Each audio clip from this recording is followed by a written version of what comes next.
What's up, everyone? Coach David here, and I want to thank you for jumping on for the second episode of my new 5-part series, which I am calling the 5 Ps: How to Guide Your Child to Baseball Success. Now, if you missed the first episode, I encourage you to take a look back at it. It was very solid. It talked about the purpose of playing baseball and allowing you to identify with what the North Star is. What is your why for all of your baseball decisions? What is that thing that you are after? What are you trying to solve for by getting your child into baseball? So, some of the questions we explored were: why do you want your child to play baseball? What does baseball success look like?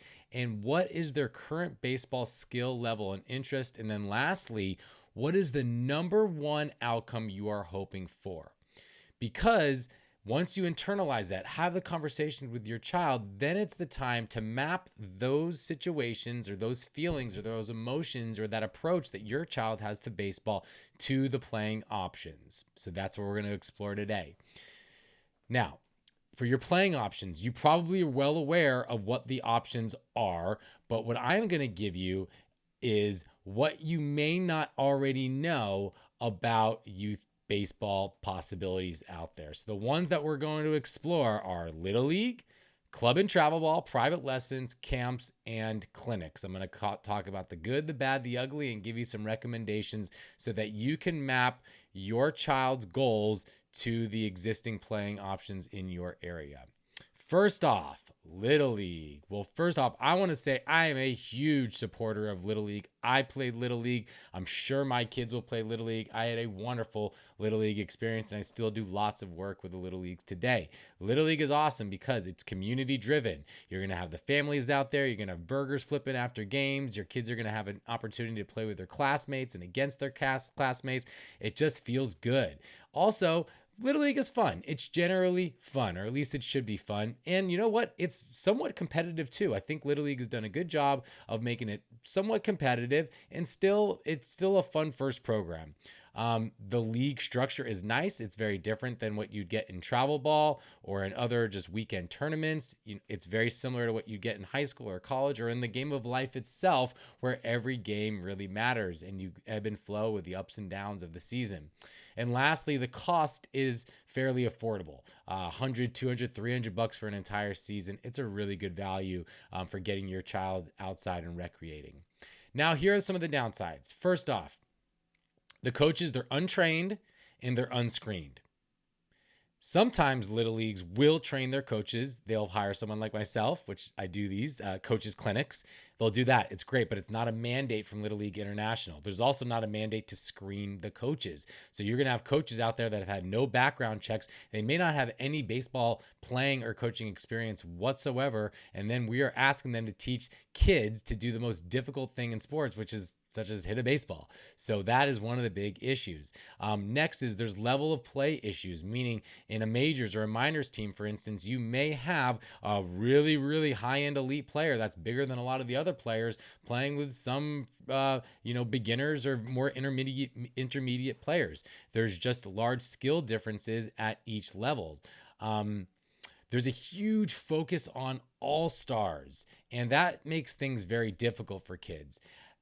It's problematic for me because those kids that are not all-stars, they are the ones that oftentimes need more baseball, yet we're extending the season and we're giving an extra month, sometimes two, to only the best players. Well, this is creating even a larger talent gap than we already have in Little League, and also makes it so parents are sort of fiddling with drafts and voting and things like that, where parent politics do get in the way because everyone really wants to excel in all stars. As I mentioned, parent politics are oftentimes an issue. If you've been in Little League, you've probably seen it. And the last thing that I want to say is that Little League Baseball has done a very poor job of evolving with the times. You see Major League Baseball is making all kinds of changes to the way that the game is being played, but there's nothing being done, not much being done at the youth level. So in my opinion, in order for Little League to remain relevant, they need to start changing up the game, making things more modern and fast-paced and attractive to the fast-paced Gen Z brain. So here's some of my recommendations for Little League. One is go in looking for fun, expecting fun, but don't expect there to be a significant level of development. Of course, there should be some development, some improvement going on just because they're going out there and playing every day. But I wouldn't go in expecting your child's going to get the expert coaching that they may get elsewhere. Next is you're never gonna the kid is never gonna get that good at practicing two times a week, 2 hours a week, 2, 3, 4 hours a week. You need to practice at home. So supplement your little league with playing catch at home as much as possible. Next is I've seen so many issues with kids deciding to play up and playing at a higher level than what they really would be comfortable with, and it makes for a suboptimal experience for many of the kids. So if you want your child to be pushed and play up, I would really think closely about it as to whether it would make more sense for them to play up or for them to be sort of a bigger fish in a small pond, be a leader, develop leadership skills, and star and build confidence. That's what you get when you don't play up. When you play up, sometimes you become that small fish in that big pond, which is not always the best thing for all kids, that is. Lastly is your Little League experience is largely shaped by the coach that you have and the friends that you play with. So to the extent that it's possible, try to get with the very best coach that you can. And I'm not just talking the coach that knows a lot or played college or professional ball. Find the coach that knows how to create a fun experience. Go with the coach that is organized, that really loves what they're doing, and put together a solid practice plan. So the key for Little League for me is to get in with a really great coach, expect fun, bring the fun, and if you do that, Little League can be a really awesome experience. Travel ball or tournament baseball. Well, travel ball, there's lots of pluses and minuses. I'll start with the advantages. One is that if you want to play travel ball, your child will typically be around better and stronger players in general. They're not going to have the weak links, as many of the weak links that you would have in a Little League team and a travel ball team. Next is you're going to have less parent coaches. And so with less parent coaches, you're going to get more professional coaches typically. You still might have some parent coaches, but typically they're maybe trained a little bit more. They have a more high school playing or collegiate playing background, sometimes pro. Another perk is that you're going to play a lot of games, sometimes up to, 4, 5, 6 games a week or a weekend, which, is good, but it also has its downsides too, but you do get a lot of baseball in. And as I mentioned, you typically do get more professional coaching. Now, with travel ball, some of the downsides is that winning is the goal. I mean, you sign up for tournaments to try and win a trophy every single weekend. So this win at all costs model does wear at some of the fabric of how we design the youth experience. And it may not work out well for some of the kids that maybe are not the most competitive on the team because it's so focused on winning and winning and winning instead of the process of just getting better game to game to game, which you typically get through more of a league structure like in Little League.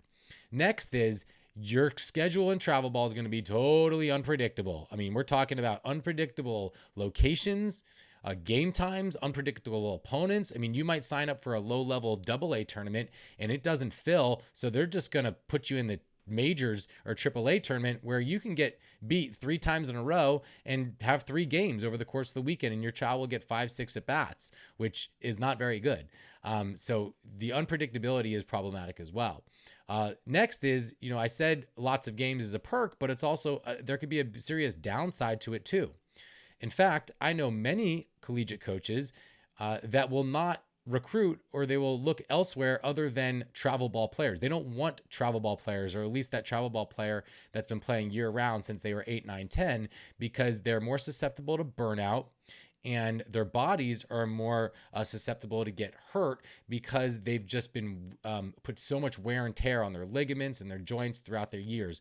A lot of travel ball players will wind up getting Tommy John because their arm care has not been managed appropriately. So with 5 games a weekend, which is often what you get on a travel ball experience, your body is not meant to play 5 games in a weekend.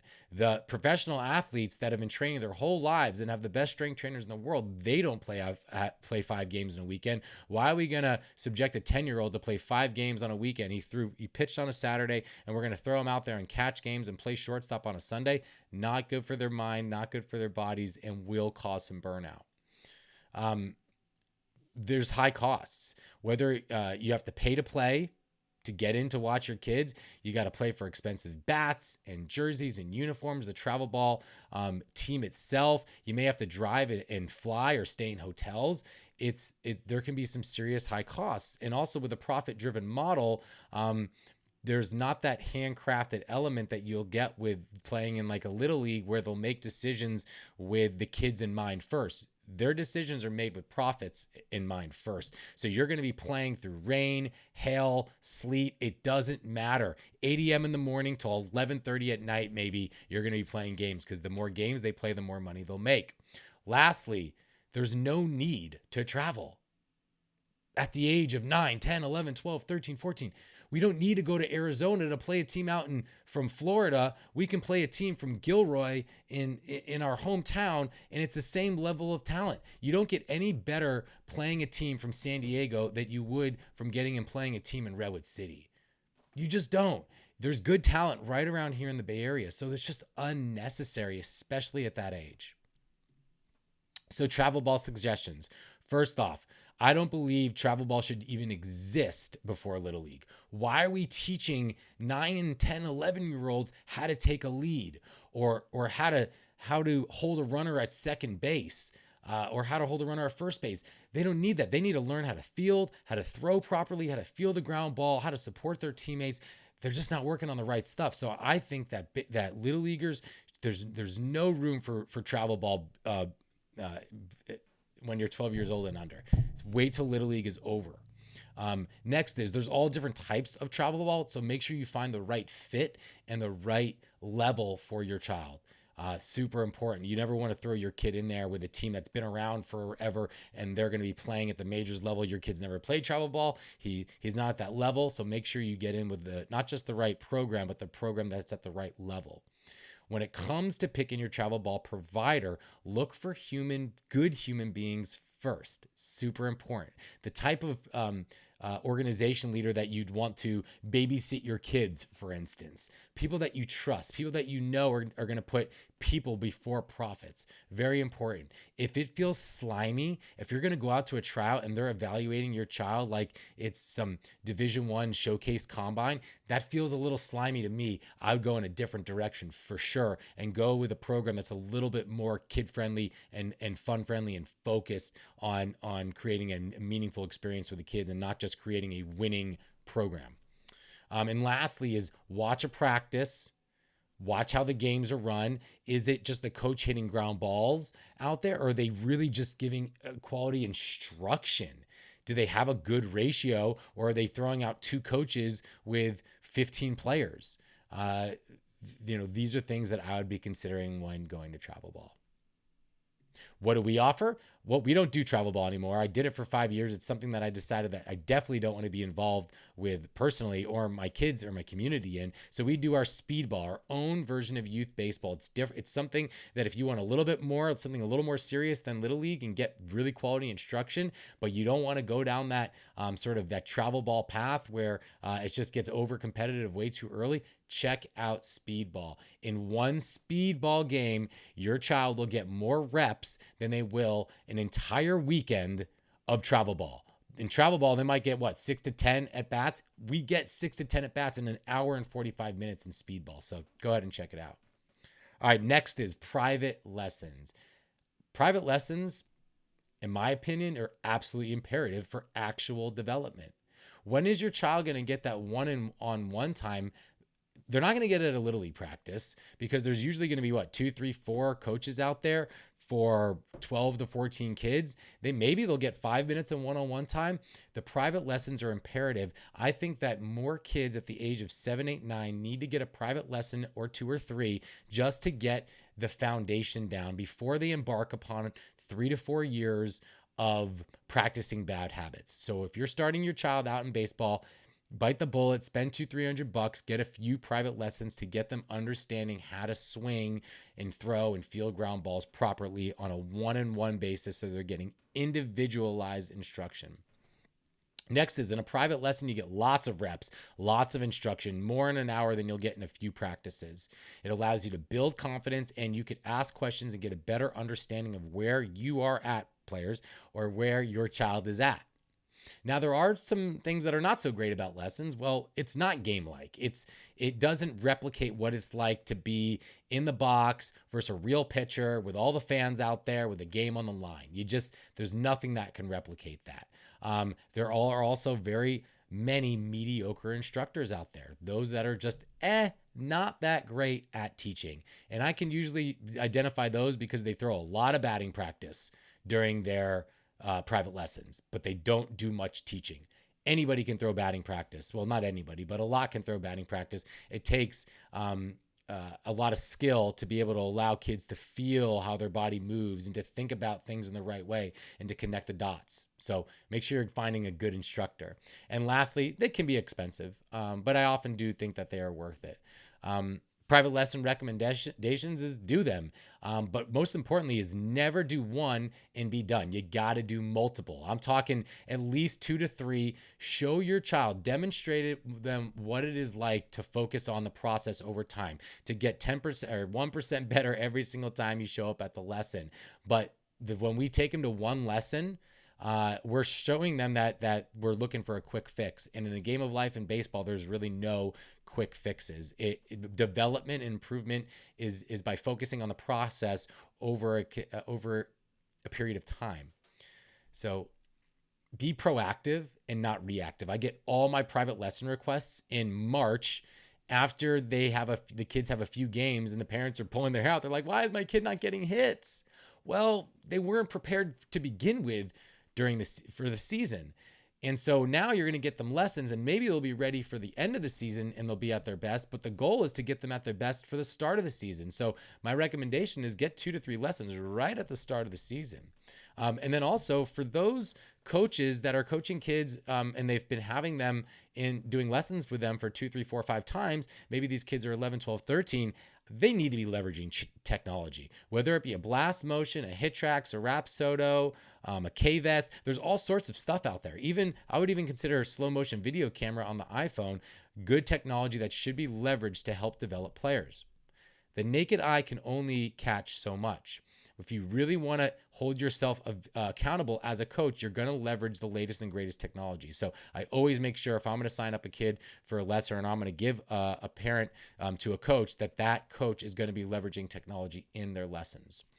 Next is for lessons, watch the lessons and take notes and ask questions. The teacher, the coach can only make the child so much better with one lesson, one every 2 weeks or so. If you, the parent, know what is supposed to be worked on, you can work on it with them at home. So be there, present, and watch the lessons, ask questions, and learn from it. Some of the private instructors may not like it, but you're looking for the instructor that does want for the best for your child. So he will want that parent there so that you're all aligned on how we're going to go about improving.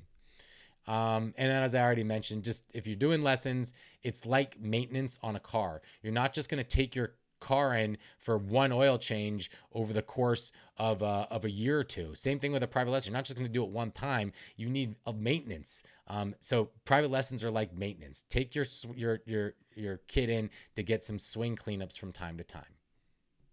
What do we offer? Well, we've got a bunch of awesome coaches on staff. I don't do lessons myself, but I do farm them out to my coaches. So if you have a specific need or a focus that you want to improve upon, ping me, let me know, and I'll direct you to a great coach. All right, camps. Many of you know camps are our bread and butter, so I have a lot to say about camps. I think camps are the most underrated developmental resource that you can possibly put your child in.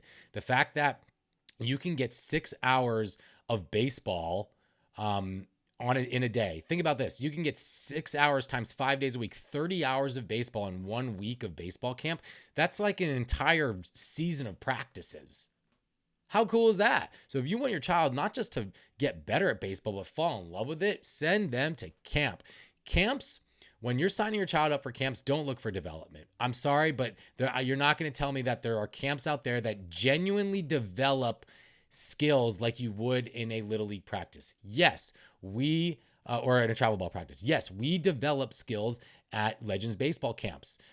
But it is fun first. Fun is number one. We solve for fun. We will still get better at the same time, but I'm not going in there and I'm not pitching everyone saying, hey, this is going to make your child an all-star. This is going to take their hitting skills, from here to there. We will get better, but the strides are not the types of strides that you'd make over the course of a season. So when you're looking for summer camps or camps, winter camps, holiday camps, doesn't matter. Look for fun first.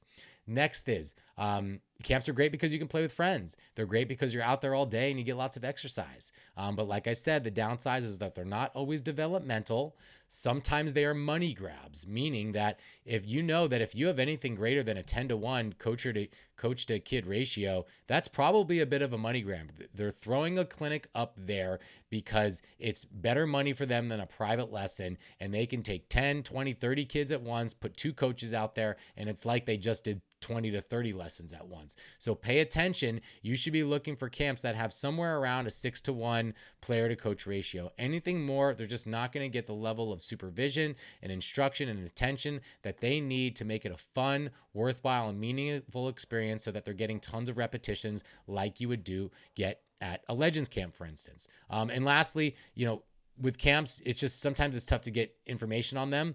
We might be unfamiliar, so make sure that you're asking friends and families and family and looking up Google and Yelp reviews and getting the proper information that you need to determine whether or not this camp will serve your child in the way that you want it to. So camps, I would recommend do as many camps as you can. I mean, they're fun. They're out there all day. They're going to get better. They're playing baseball all day long.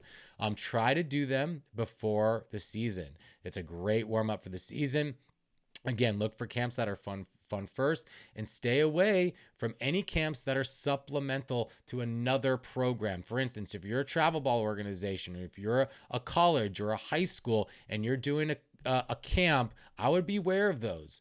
All right, because that's not what they specialize in. They're just throwing a camp up to make a little bit more money, in addition to their core offering. So with someone like Legends Camp, for instance, that's our thing. That's what we specialize in. Like, we eat, drink, breathe camps and fun. I would look for other camps like Legends that is what they do. They specialize in camp fun. So again, we don't just operate camp. We call it an experience. We offer them for winter break, holidays, and summers. Feel free to check us out. Clinics are awesome. I love clinics, but a certain type of clinic is important. First off, clinics are great because we run pitching, catching specific clinics. We've done strength and conditioning clinics, hitting clinics. They're great because you can get skill specific training on a specific skill that you need your child to improve upon. So that's pretty cool. You could also learn from a specialty coach. Like, I would consider myself an expert catching coach. Those might be difficult to get access to. For instance, I don't do catching lessons, but you could access my catching knowledge by signing up for a catching clinic. But if let's say you wanted to get access to a pitching instructor, a high level one, but you can't get private lessons with him, well, maybe he's running a pitching clinic. You can sign up for something like that. But the skill specific training that you'll get in a skill specific clinic will be better than what you might get in a practice. For instance, catching work, it's hard to find a catching instructor that's going to be within a travel team, for instance, and one that's going to be able to take enough time in a practice to give you catching specific instruction. So clinics are great for that reason. There's also a lower commitment. It's not a couple $1,000s like a travel team. We're talking a few $100s for a clinic. And then also, what you're solving for.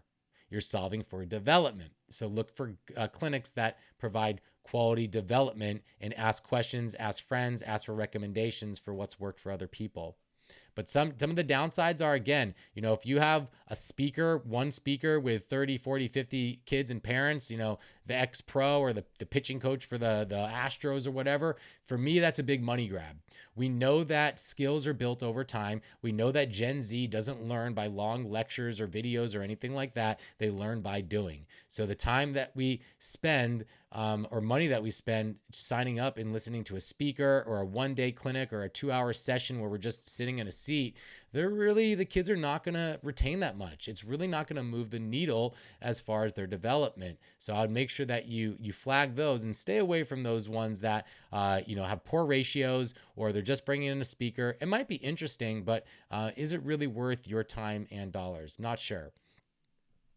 Clinic recommendations, again, pay attention to the ratio, stay away from one-day events, and do your research. And then lastly, if your child specializes, like he really wants to get better at pitching or catching or hitting or just infield, find skill-specific clinics that attack that specific area. So that's some thoughts. What does the Legends offer? We offer winter skills clinics, including pitching clinics, swing development programs, called our Swing Builder program. And then I personally run a catching program, which is fantastic. Final recommendations. I know I've gone through a whole lot of stuff. First off, you must know your kids' why. Know what makes them tick. Know why they play baseball. Know why you want them to play baseball and what success is for them. And then match it to these options. So for instance, if your child loves baseball, he's obsessed with baseball, he's by far the best on his team, well, maybe that guy is a travel ball player. Maybe your child absolutely loved baseball, obsessed with it, but he's just not very good at it. That kid needs lessons, and he probably needs some camps, and he needs to get in with a really good Little League coach. Maybe your child is just not loving baseball, but he's really good, but he's not loving baseball, but you really just want him to fall back in love with him. Sign him up for a fun camp. Okay. So again, there's lots of different situations. If he's burnt out, I would definitely not be going travel ball. There's things that you can do to fill the need wherever your child is. So know your child, and then feel free to plug and play with all the options that I just laid out for you.